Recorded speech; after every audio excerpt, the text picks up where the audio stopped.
Hello everyone, my name is Punit and welcome to our YouTube channel Commerce Classes by Anup sir. So, we will discuss about the ZDR, ADR and IDR. Previous lecture में हमने किया था business study का chapter business finance and next topic हम करते हैं ZDR, ADR and IDR. अब क्या होता है ये ZDR की फुल फॉर्म होती है ग्लोबल डिपॉजिटरी रिसिप्ट, ADR की फुल फॉर्म होती है American depository receipt and IDR Indian depository receipt. अब हम देखते हैं कि ये होता क्या है. तीनों कॉन्सेप्ट बिल्कुल सेम कॉन्सेप्ट है, बस थोड़ा थोड़ा इनके अंदर चेंज होता है, तो वो हम समझते हैं. सबसे पहले हम करते हैं GDR, ग्लोबल डिपॉजिटरी रिसिप्ट क्या होता है. ग्लोबल डिपॉजिटरी रिसिप्ट क्या होता है, जब कोई भी इंडियन कंपनी को पैसे की रिक्वायरमेंट होती है कंपनी को चलाने के लिए, तो कोई भी इंडियन कंपनी जब शेयर इश्यू करती है इन रुपीस में करेगी, क्योंकि इंडियन कंपनी है तो रुपीस में ही करेगी ऑब्वियसली.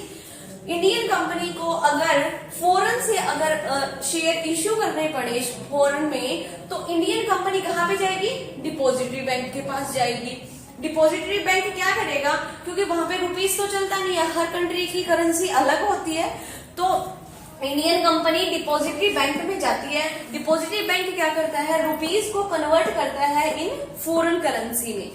फॉरेन करेंसी में कन्वर्ट करके इश्यू कर देता है डिपॉजिटरी रिसिप्ट. जो इश्यू करता है उसको हम क्या बोलते हैं, डिपॉजिटरी रिसिप्ट. एंड वो ही डिपॉजिटरी रिसिप्ट क्या कहलाती है, हमारी ZDR कहलाती है. डिपॉजिटरी रिसिप्ट को फॉरेन में लोगों को इश्यू कर दिया जाता है एंड वहां से पैसे को कलेक्ट कर लिया जाता है. सेम प्रोसेस यहां से बैंक में आएगी और बैंक से हमारे इंडियन कंपनी में आ जाती है, और हमें क्या मिल जाता है, पैसे मिल जाते हैं एंड हम अपना काम अच्छे से कर सकते हैं. तो ये जो प्रोसेस रहती है ये रहती है हमारी ZDR की. ZDR के अंदर हमारा अमेरिकन से हम नहीं करते, अमेरिकन के लिए स्पेशल बना हुआ है ADR. ADR का मतलब होता है American depository receipt. Process same यही रहता है, सिर्फ नाम का फर्क है. कैसे, अगर कोई भी इंडियन कंपनी रुपीज में शेयर इश्यू कर सकती है, लेकिन फॉरेन में तो रुपीज नहीं चलता, क्योंकि हर कंट्री की करेंसी क्या होती है, अलग अलग होती है.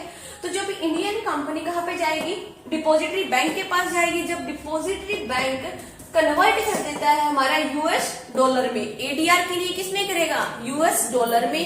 एंड US डॉलर में अगर डिपॉजिटरी बैंक क्या इश्यू करता है, फिर डिपॉजिटरी रिसिप्ट, और कहां पर लोगों को दे देता है, अमेरिका के लोगों को दे देता है in the form of the ADR की फॉर्म में. तो ये हमारा हो जाता है अमेरिकन डिपॉजिटरी रिसिप्ट. नेक्स्ट हमारा एंड लास्ट आता है हमारा IDR, इंडियन डिपॉजिटरी रिसिप्ट. अब जैसे इंडिया की कंपनी को पैसे की रिक्वायरमेंट होती है, सेम उसी तरीके से फॉरेन के लोगों को भी इंडिया में से रुपए कलेक्ट करने की रिक्वायरमेंट होती है.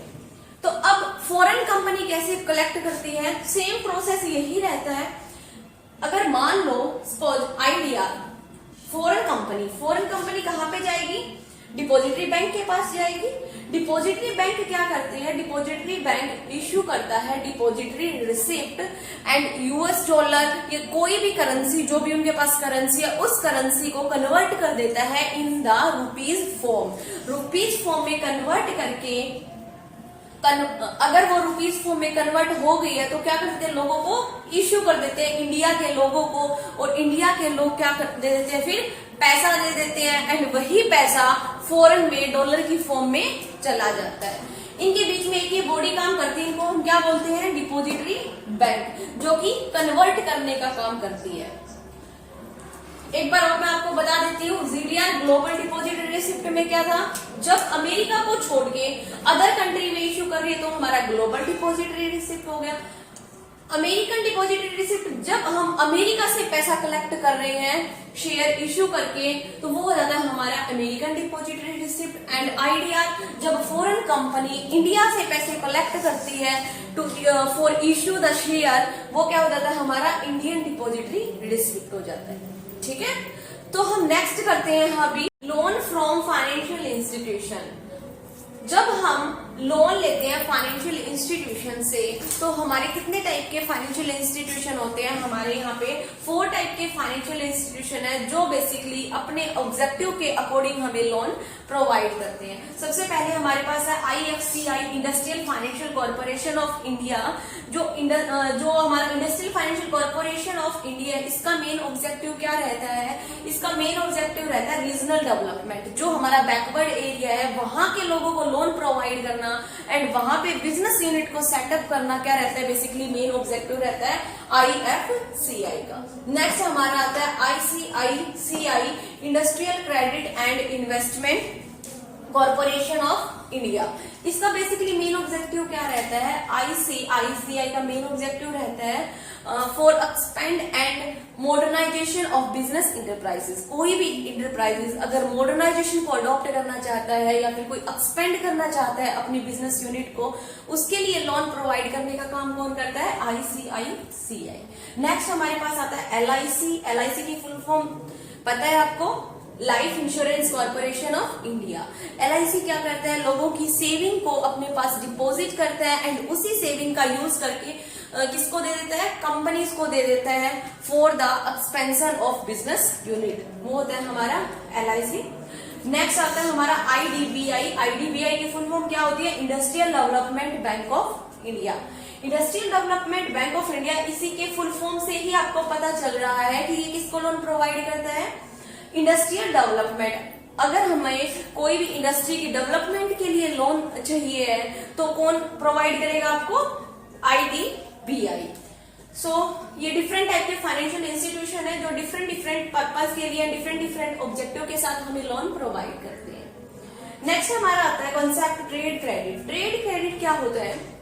ट्रेड क्रेडिट हमें शॉर्ट टर्म फाइनेंशियल के लिए हम यूज करते हैं ट्रेड क्रेडिट का। अब बात करते हैं कि ट्रेड क्रेडिट होता क्या है। जब एक सप्लायर किसी भी बायर को क्रेडिट में गुड्स दे देता है, उसको हम क्या बोलते हैं? ट्रेड क्रेडिट, जो कि शॉर्ट टर्म के लिए देता है एंड इमीडिएटली पेमेंट नहीं लेता, उसको हम बोलते हैं trade credit for expend the goods and services. Next हमारा inter corporate deposit. Inter corporate deposit क्या होता है?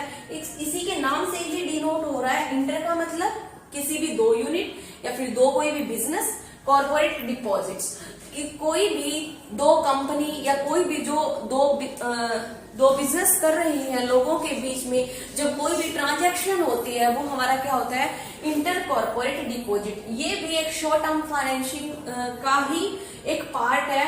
तो इसके अंदर क्या होता है? जब भी किसी एक कंपनी को पैसे की रिक्वायरमेंट होती है शॉर्ट टर्म के लिए, आप बोल सकते हो कि 1 वीक एंड 2 वीक या फिर 15 डेज, इतने शॉर्ट टर्म के लिए अगर पैसे की रिक्वायरमेंट होती है तो कोई भी कंपनी बैंक के पास नहीं जाती, क्योंकि अगर बैंक के पास जाएगी तो लीगल फॉर्मेलिटीज में ही काफी टाइम स्पेंड हो जाता है। तो एक कंपनी जब दूसरी कंपनी के पास जाती है शॉर्ट टर्म लोन के लिए, उसको हम बोलते हैं इंटर कॉर्पोरेट डिपॉजिट। ये जो लोन मिलता है ये अनसिक्योर्ड होता है हमारा। ये फर्दर 3 टाइप्स का होता है। 3 मंथ्स के लिए मिलता है, 6 मंथ्स के लिए and call deposit. Inter corporate deposit के अंदर एक कंपनी हायर रेट से इंटरेस्ट चार्ज करती है रेदर देन द बैंक। तो ये होता है लोन फ्रॉम कमर्शियल बैंक। जब हम लोन किससे लेते हैं? फ्रॉम द कमर्शियल बैंक से लेते हैं। तो ये होते हैं हमारे 4 टाइप के होते हैं। सबसे पहले बिल डिस्काउंटिंग। बिल डिस्काउंटिंग क्या होता है? जब हमारे पास कोई भी BR होता है और हम बैंक के पास चले जाते हैं before the maturity date. Before the maturity date जब बैंक हमें पैसे दे देता है एंड कुछ चार्जेस कट करके अपने पास रख लेता है, उसको हम बोलते हैं बिल डिस्काउंटिंग। नेक्स्ट हमारा कैश क्रेडिट। कैश क्रेडिट होता है जब बैंक हमें शॉर्ट टर्म के लिए लोन के रूप में पैसे दे देता है, उसको हम बोलते हैं कैश क्रेडिट। नेक्स्ट हमारा बैंक ओवरड्राफ्ट। बैंक ओवरड्राफ्ट क्या होता है? बैंक ओवरड्राफ्ट होता है, सपोज कर लीजिए आप अपने अकाउंट में 10,000 रुपीज है एंड आपको रिक्वायरमेंट 12,000 रुपीज की है। तो जब आप बैंक से 12,000 रुपीज विड्रॉ करवा लेते हैं एंड आपके अकाउंट में 10,000 है, तो वो क्या कहलाता है? Bank overdraft. हमें बैंक 2,000 की क्या फैसिलिटी प्रोवाइड कर रहा है, उसको हम बोलते हैं bank overdraft. This is all about GDR, ADR, IDR and loan from financial institution and loan from commercial bank. तो ये आपका फर्स्ट चैप्टर कंप्लीट हो गया है। आपके अगर आपने प्रीवियस लेक्चर नहीं देखा तो आप प्रीवियस लेक्चर देख लीजिए, उसके अंदर मैंने हाफ पोर्शन करवाया, हाफ पोर्शन मैंने आज करवा दिया। So please share, like and comment on YouTube channel Commerce Classes by Anup Sir. Thank you.